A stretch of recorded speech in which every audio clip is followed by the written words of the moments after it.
Hello guys, welcome back to my channel. I'm Ansh Tiwari and you're watching Distributive. Today I'm going to tell you today I'm going to continue and post the second video of the series types of market days. Today I will tell you about this double distributive day. So let me start.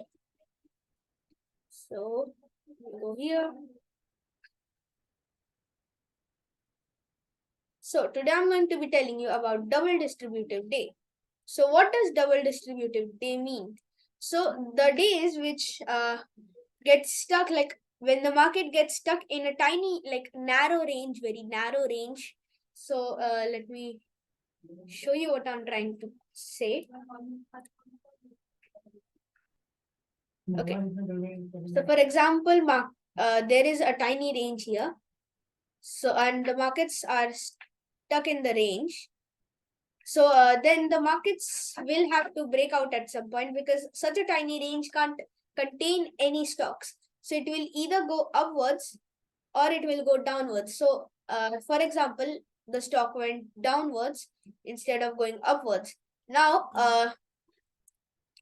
if you can, as you can read here, in which the market gets stuck in a narrow range and gives a as it breakout as it cannot be in that range at the end of the at the end of the day it creates a much wider range at its fair price. So for example, the markets were stuck in this range, this area, and then the markets fell down because such a narrow range couldn't contain the markets, and all the initial buyers, meaning the aggressive buyers, sellers, that day made the market fell down, and at the end the market reached its fair price and then went into a much larger consolidation than the previous one.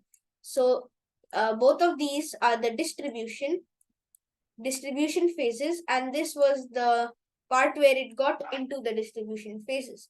So this range over here, the first range, is usually very narrow, and then the second range is mostly wider than the first range because the markets are able to sustain themselves inside these range.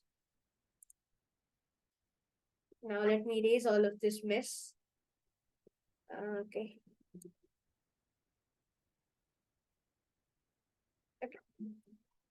So let me show you an example in Tata Motors because that was the only one I found today.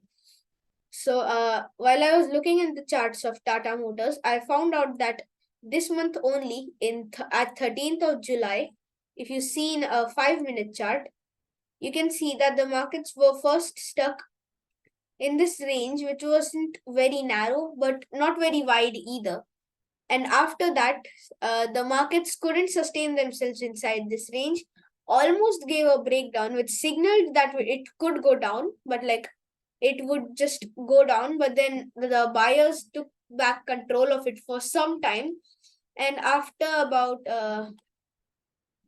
1 hour, the sellers took the control back and dropped the price towards a better price.